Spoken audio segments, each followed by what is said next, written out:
भूषण मागे, भूषण मागे या, अजून थोडे पसरा.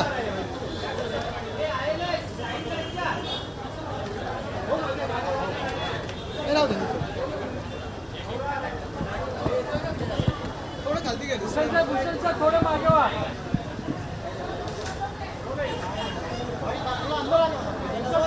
भूषण थोडं आज आमचे सगळे शिवसेनेचे स्थानिक मुंबईतले जे नेते आहेत, उपनेते, विभाग प्रमुख, पदाधिकारी, युवासेना वगैरे सगळ्यांची महिला आघाडी ही बैठक झाली. एकंदर आपण पाहतोय गेल्या 6-7 महिन्यांमध्ये आम्ही मुंबईच्या पाण्याच्या प्रश्नाबद्दल अनेकदा विषय घेतलेला आहे. मग कुठे गढूळ पाणी असेल, कुठे पाण्याचा दाब कमी असेल, आणि आता उन्हाळ्यात साधारणपणे आपण पाहतोय संप जो पुकारला आहे तो टँकर असोसिएशनने पुकारला आहे.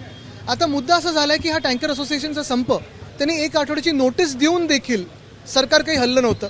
मुंबई महानगरपालिकेमध्ये जे प्रशासक आहेत ते मुख्यमंत्र्यांच्याच आदेशावर चालतात, आणि मुख्यमंत्र्यांनी अजूनही मुंबईची एवढी हत्या होते, आर्थिक हत्या होते, तरी मुख्यमंत्र्यांनी लक्ष न देण्याच्यात मला वाटतं ह्याच्यापेक्षा अजून दुर्दैव कुठचं नसेल. मी 48 तासाची जी डेडलाईन दिली होती ह्या संपात तोडगा काढण्यासाठी, ती आता संपत आलेली आहे. आणि ह्या आठवड्यात अनेक वॉर्ड्समध्ये, मला वाटतं प्रत्येक वॉर्डमध्ये शिवसेना उद्धव बाळासाहेब ठाकरे पक्ष आणि सगळे नागरिक हे वॉर्ड ऑफिसरवर मोर्चा काढून जाब विचारणार की तुम्ही ह्या पाण्याचा तोडगा काढला का नाही, या समस्येचा तोडगा काढला का नाही.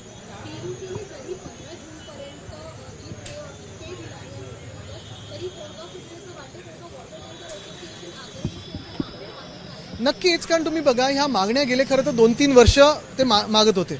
आमचं सरकार असताना केंद्र सरकारने ही नियमावली लावली होती, तेव्हा आम्ही सांगितलं होतं की आम्ही लागू करणार नाही, कारण काही शहरांमध्ये ही लागू होऊ शकते, पण काही बेसिक ज्या गोष्टी आहेत, ज्या प्रॅक्टिकल मागण्या आहेत, त्या मला वाटतं केंद्र सरकारने ऐकून बदलायला पाहिजेत.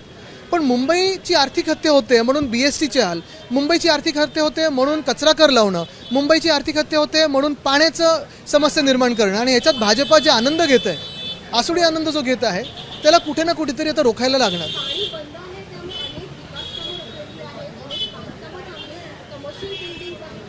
ह्याचा तुम्ही इकॉनॉमिक इम्पॅक्ट बघा. आत्ता गेले 3 दिवस महावीर जयंती असेल, हनुमान जयंती असेल, आंबेडकर जयंती आता उद्या आहे, ही साजरी करत असताना घरी पाणी नाही, हे एक संकट आहेच. लॉंग विकेंड असताना अनेक मुंबईकर बाहेर निघून गेलेत तरी थोडं सांभाळू शकतो, पण मुंबईकर उद्या कामावर रुजू होताना आंघोळीचंच पाणी नसेल, इथपासूनच जर सुरुवात झाली तर काय.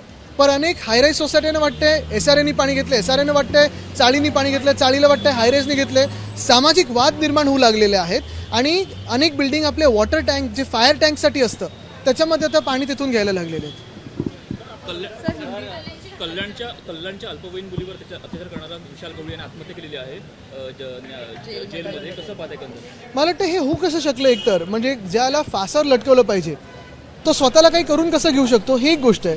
जेलमध्ये काही नियम वगैरे असतात, त्याचं काय झालं. आणि दुसरी गोष्ट म्हणजे दुर्दैव एकच आहे, महाराष्ट्रामध्ये गेले 100 दिवसाचं जे सरकार होतं, कितीतरी घटना घडायला लागलेल्या आहेत, पण उत्तर द्यायला कोणी नाही आहे.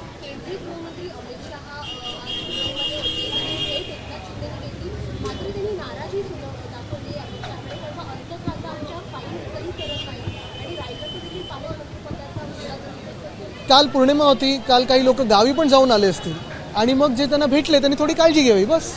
आमच्या अनुभवावरून सांगतो, बाकी काही नाही. एक मिनिट हे होऊन बरोबर आहे, कारण भाजपची हीच भूमिका राहिली आहे. जसं महाराष्ट्रावर मोगल असतील किंवा हे अफजल खान वगैरे सगळेच असतील, हे आक्रमण करत राहिले. भाजपची देखील तीच मानसिकता आहे की महाराष्ट्र लुटायचा, आणि म्हणून ज्यांची कबर होती, ज्याला गाडला इथे महाराष्ट्राने, महाराष्ट्राच्या मातीत, की महाराष्ट्र जो चालून येईल त्याला असंच गाडलं जाईल, काही काही लोकांना ते समाधी वाटते. काल त्यांनी मला वाटतं महाराजांचा उल्लेख देखील एकेरी केलेला आहे. आणि हे मग जे कोणी आम्हाला बाकीचं शिकवायला जातात त्यांना आता कुठे गेले ते सगळे लोक. महाराष्ट्राच्या 48 खासदारांच्या विरोधामध्ये मनसेने बॅनरबाजी केलेली आहे. त्यांचं म्हणणं की आमचा पक्ष बंद करण्याची एक भैया खासदार मागणी करतो, मात्र महाराष्ट्राचे सगळे खासदार गप्प बसतात. पण तो पाठिंबा दिला त्याचं काय झालं मग? ज्यांना पाठिंबा दिला त्यांचे तर खासदार आहेत ना, आणि आता परत भाषण पाठिंबा दिलं. बघा, बिनशर्ट ज्यांनी पाठिंबा दिला ते असं कसं बोलू शकतात?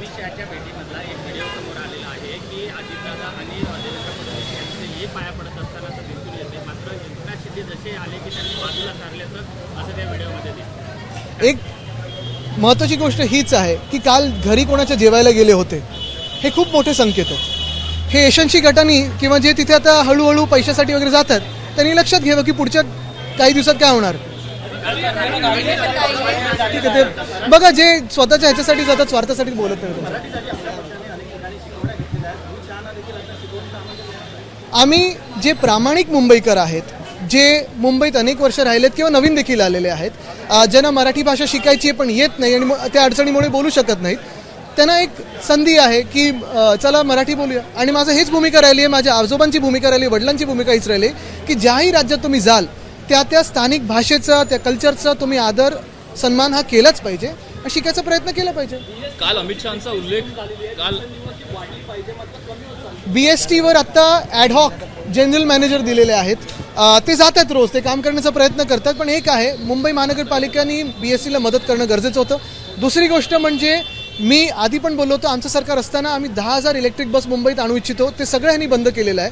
दुर्दैव असं आहे की ह्या वर्षाच्या शेवटापर्यंत जी BST प्रत्येक दिवशी 32 ते 35 लाख लोकांना मदत करते प्रवासामध्ये, त्या BSTचे आकडे साधारणपणे 250वर येतील, असं हे फडणवीस साहेबांचं काम आहे. काल अमित शहाचा उल्लेख मराठा इतिहासाचा संशोधक असा केला, मराठा इतिहासाचा संशोधक असा उल्लेख केला अमित शहाचा.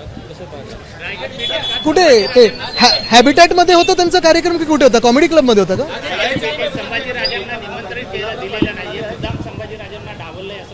बघा, आता त्यांच्यातलं अंतर्गत राजकारण काय मला माहित नाही, पण महाराजांचा काल एकेरी उल्लेख करणं हा महाराष्ट्राचा अपमान आहे. औरंगजेबाच्या कबरीला समाधी म्हणून म्हणणं हा देखील माझ्या महाराष्ट्राचा अपमान आहे आणि तो खुद्द गृहमंत्र्यांनी केलेला आहे.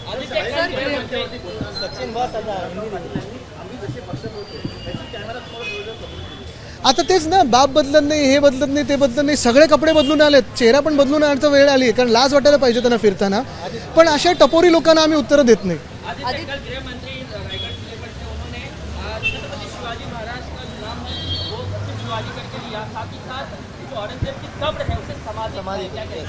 मैंने ये पहले भी कहा है, आज भी कहता हूँ कि भाजपा की जो मानसिकता है आज के भाजपा की, वो जैसे पहले आक्रामक हमारे महाराष्ट्र पे आक्रमण करते थे, हमला करते थे लूटने के लिए, वो ही है. आज मुंबई के हाल देखे, आज पुणे के हाल देखे, आज छत्रपति संभाजीनगर के हाल देखे, आज किसानों के हाल देखे, आज महिलाओं के हाल देखे. ऐसे ही लगने लगा कि जैसे मुगलों का राज्य यहाँ चल रहा है.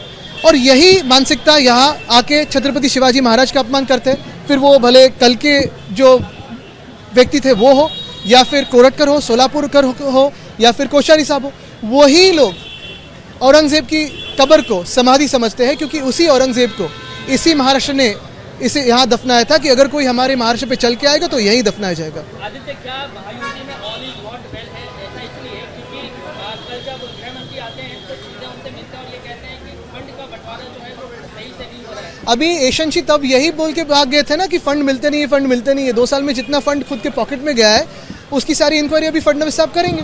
लेकिन यही बात है कि महायुति में अगर आप देखें तो खुद से ही झगड़े चल रहे. सरकार बनने के बाद भी 10 दिन सीएम कौन है ये पता नहीं था, बंगलों पे झगड़े, पालक मंत्री पद पे झगड़े, लेकिन कहीं भी आपने एक भी व्यक्ति का कोई बयान सुना है, एक मंत्री का बयान सुना है जो किसानों के लिए हो, जो महिलाओं के लिए हो, जो विद्यार्थियों के लिए हो? कहीं नहीं.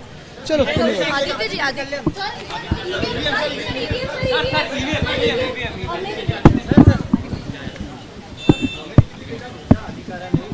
तुलसी गाभाड त्यांनी सांगितलेलं आहे, आधी इलॉन मस्कनी सांगितलेलं आहे, पण डोनाल्ड ट्रम्प जे मित्र आहेत मोदी साहेबांचे, मला वाटतं ते तेव्हा कळवतील, तेव्हा मला वाटतं आपला विश्वास बसेल. निवडणूक आयोग हे भाजपच्या कार्यालयातून चालतं, तिथे भांडी घासतं आणि म्हणून निवडणूक आयोग प्रतिक्रिया देणार नाही. भाजपच्या कार्यालयात सगळं काही निवडणूक आयोगाला करायला लागतात. अक्षरशः निवडणूक आयोग आपण पाहाल, भाजपने सांगितलं हे उचल, ते उचलतील, ते उचलतील, कारण निवडणूक आयोग नुसतं भाजपच्या आदेशावर चालतं, दुसरं काही नाही. जिस देश के तुलसी गाभाड ने कहा है कि ईवीएम मैनिपुलेट हो सकता है, इलॉन मस्क ने कहा है ईवीएम मैनिपुलेट हो सकता है, वहाँ के राष्ट्रीय अध्यक्ष तो हमारे प्रधानमंत्री जी के बहुत करीबी दोस्त है, ऐसे लगता है सबको. टैरिफ की तारीफ अभी फ़र्क समझेगा, लेकिन यही बात है कि दुनिया भर में ईवीएम पे सारे लोग अपनी शंका व्यक्त कर रहे हैं, लेकिन हमारा जो चुनाव आयोग है वो भाजपा के ही दफ्तर से चलता है और भाजपा का ही चुनाव आयोग है. इलेक्शन कमीशन ऑफ इंडिया का पहले ईसी था, अभी मैं कहता हूँ एंटायरली कॉम्प्रोमाइज कमीशन है. बहुत ही दौरा कर रहे हैं महाराष्ट्र का और आज अंधेरी इलाके में उनका प्रवचन है. किस तरीके से हिंदुत्व के ब्रांड एम्बेसडर के तौर पर देखिए, हिंदुत्व का ब्रांड एम्बेसडर हो या हिंदुत्व की आवाज़ हो, वो एक ही है महाराष्ट्र में, हिंदू हृदय सम्राट बाला साहेब ठाकरे. और उनका पक्ष आज यही कहता है कि हृदय में राम और हाथ को काम, जो भाजपा नहीं दे रही है. एबीपी माझा, उघडा डोळे बघा नीट.